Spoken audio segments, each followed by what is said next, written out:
E nessa reforma da Previdência, as pessoas têm cada vez, isso é um efeito das redes sociais, lido mais aquilo que já acreditam, têm reforçado cada vez mais uma ideia pré-concebida que lhes foi dada, e isso está quase que inviabilizando o debate.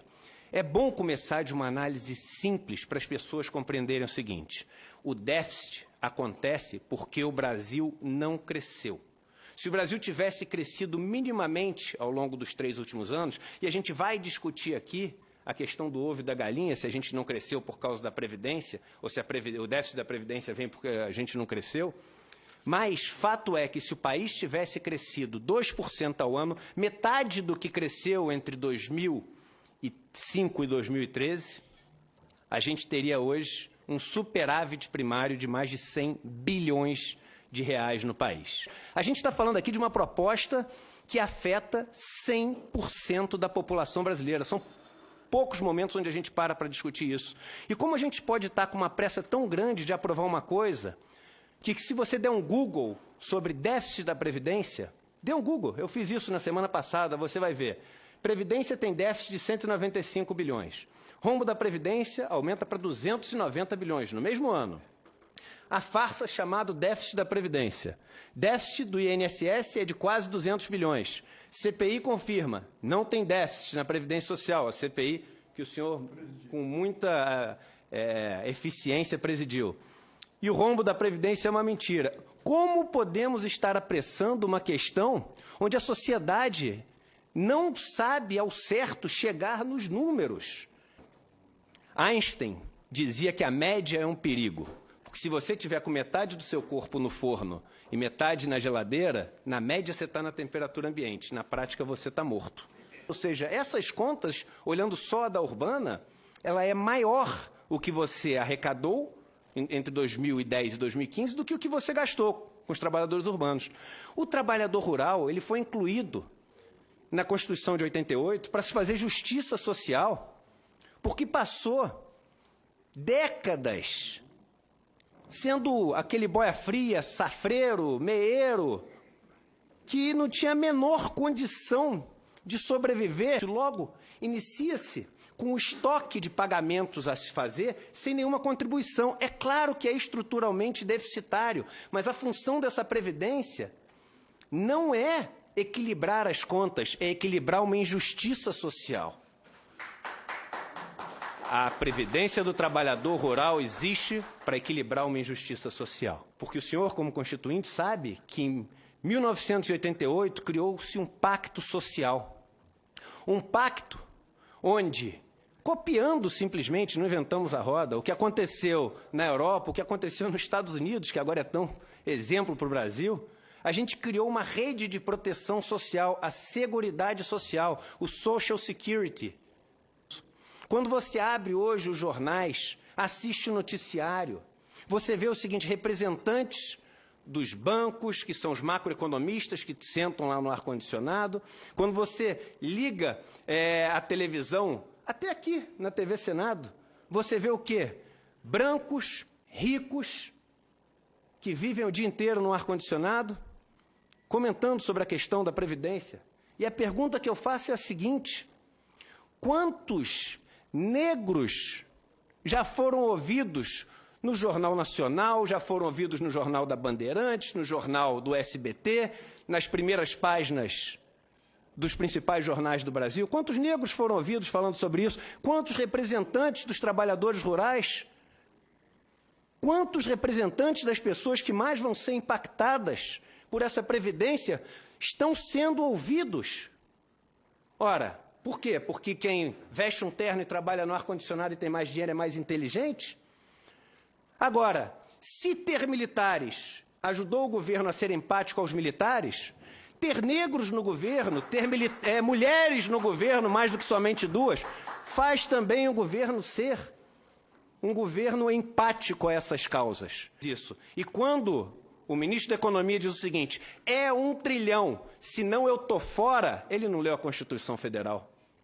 Porque ele não pode colocar o país numa questão que constitucionalmente exige o debate com todas as classes, ele não pode colocar um país contra a parede. Se a gente tivesse, hipoteticamente, isso aqui não é necessariamente uma sugestão, mas um fundo onde todo o superávit que a gente teve nessa conta que a gente fez na Constituição tivesse sido guardado e atualizado, quando a gente teve uma recessão no país, a gente ia olhar para esse fundo e ia ter mais de R$1 trilhão nesse fundo. E esse fundo amorteceria um movimento de crise, porque todos os países passam por crise. Só que não. Todas as vezes que o sistema de seguridade social teve um superávit, esse superávit foi gasto. Onde foi gasto a maior parte dele? Com juros da dívida. Ou para financiar outros regimes, como o regime próprio. E aí, no primeiro ano que tem déficit, a gente fala o seguinte, olha, vamos mudar todas as regras e cortar. Que país é esse que quando tem sobra, gasta, e quando tem falta, corta? E aí eu faço uma pergunta. Se é estruturalmente deficitária, por que criaram a DRU, a DRU, que é o mecanismo de desvinculação de receitas da União, que hoje tira até 30% das contribuições sociais, as não previdenciárias? Como é que você cria uma coisa que desvincula receitas de uma coisa que dá prejuízo? É claro que sempre deu superávit. E é onde estão aqueles privilégios que os jornais adoram falar, do sujeito que se aposentou com 30 mil, 40 mil. E aí um ponto interessante, essa injustiça já foi corrigida em 2013, porque desde 2013 o servidor público não pode se aposentar com valor acima do teto, aquele que entrou no sistema depois de 2013. Estão colocando a população com ódio do servidor público. E é muito paradoxal ter um governo que fala que tem que ser patriota, nós temos no Brasil que ser patriota, nós temos que no Brasil cantar o hino todos os dias, mas temos que odiar aqueles que representam a nação, porque nação é o grupo, o Estado é a pessoa jurídica que representa esse grupo. Como é que a gente vai ter ódio daqueles que nos representam? Isso é um gráfico, senador Paulo Paim, do World Inequality Report, a maior instituição do mundo, com dezenas de milhares de funcionários e colaboradores no mundo inteiro que estuda desigualdade. E desde 2005, ali mais ou menos, o Brasil passou a ser o país do mundo que mais concentra renda no 1% mais rico. Nós somos, segundo o estudo da OCDE, de todos os países estudados, o segundo país que cobra maior alíquota de produtos e serviços do mundo. E esses são os impostos que impactam os pobres. Por quê? Porque tudo que o pobre ganha, ele gasta. Tudo que o pobre ganha, vira bens e serviços. Aí já uma informação muito útil para todo mundo. Todo o dinheiro da Previdência Social que é pago no RGPS ninguém ganha mais do que o teto lá de 5 mil e poucos reais, ninguém ganha mais. Todo esse dinheiro, imediatamente depois que é ganho, ele é gasto.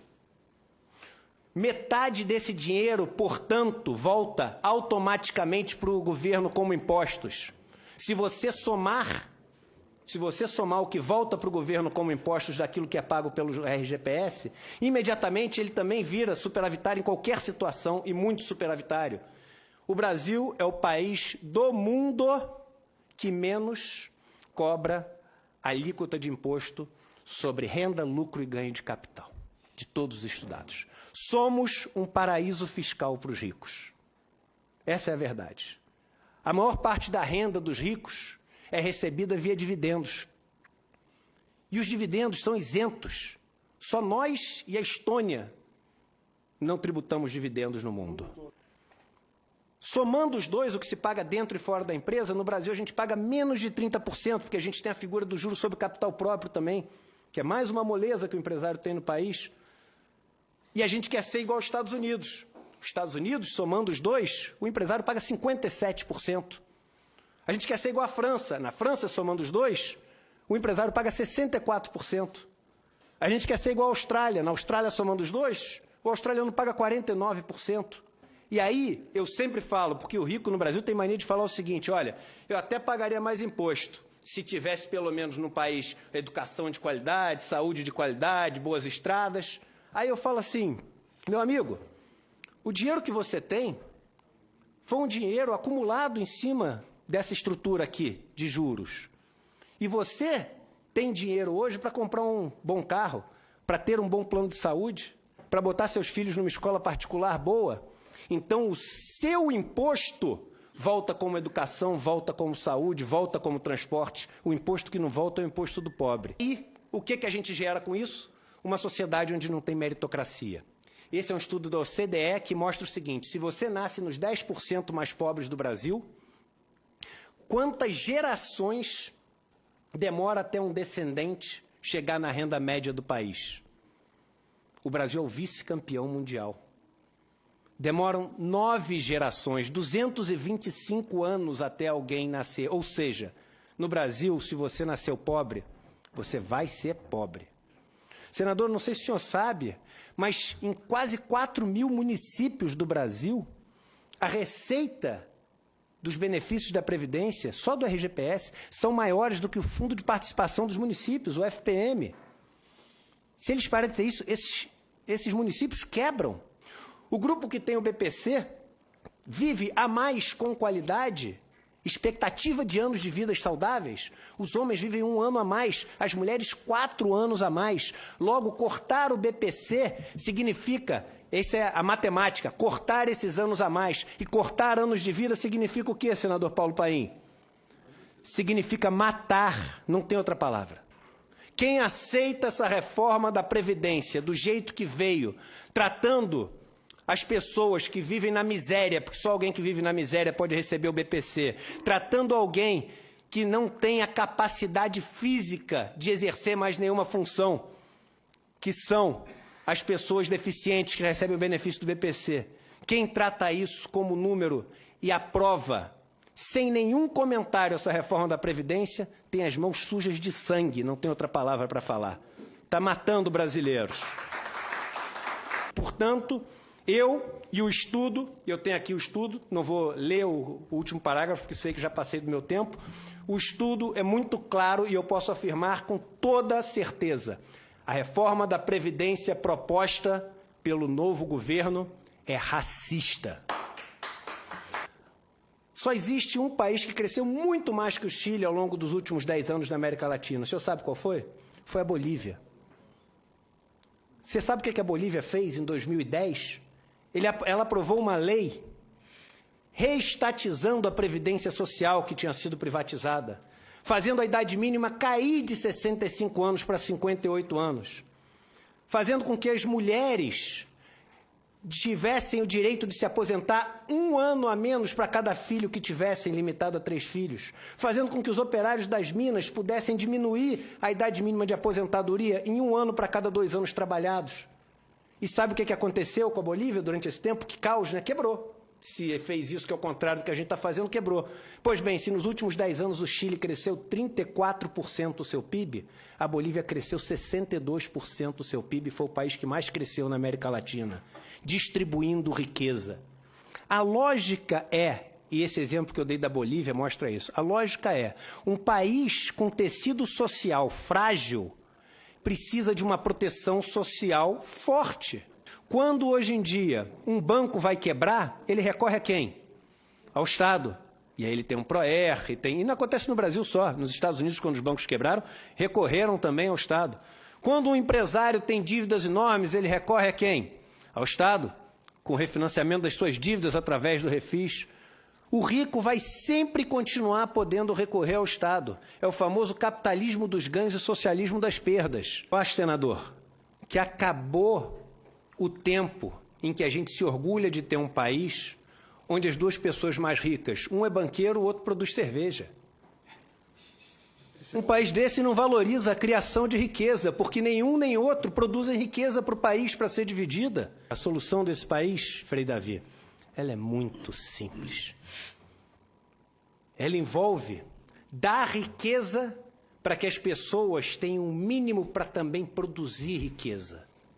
Ela envolve quebrar a relação de dependência que o pobre tem, de só poder gerar riqueza quando alguém o permite, porque o dinheiro que ele pega emprestado custa 400%, 300% ao ano, e é impossível gerar mais riqueza do que isso, para você poder pegar esse dinheiro com o propósito de gerar riqueza. Já que tem se falado tanto em Deus, em homenagem ao Frei Davi, uma passagem do Novo Testamento de Mateus, onde no capítulo 6, Jesus diz o seguinte, Frei Davi: é impossível servir a dois senhores, porque se você servir a dois senhores, você amará um e odiará o outro. Você vai se dedicar a um e desprezar o outro. Vocês não podem, e quando eu digo vocês, é a Bíblia que diz, servir a Deus e ao dinheiro. E eu acredito, senador, que todos nascem iguais. Ninguém nasce um grande homem. Ninguém. São as escolhas que algumas poucas pessoas têm o direito de fazer na vida, que são tão difíceis, que dão a chance a essas pessoas de se tornarem ou não grandes homens. E os senhores senadores da República estão hoje diante de uma dessas grandes escolhas: servir ao dinheiro e ao capital financeiro, ou servir a Deus que está representado no nosso povo, dizendo não a essa reforma da Previdência como ela foi proposta pelo governo. Muito obrigado.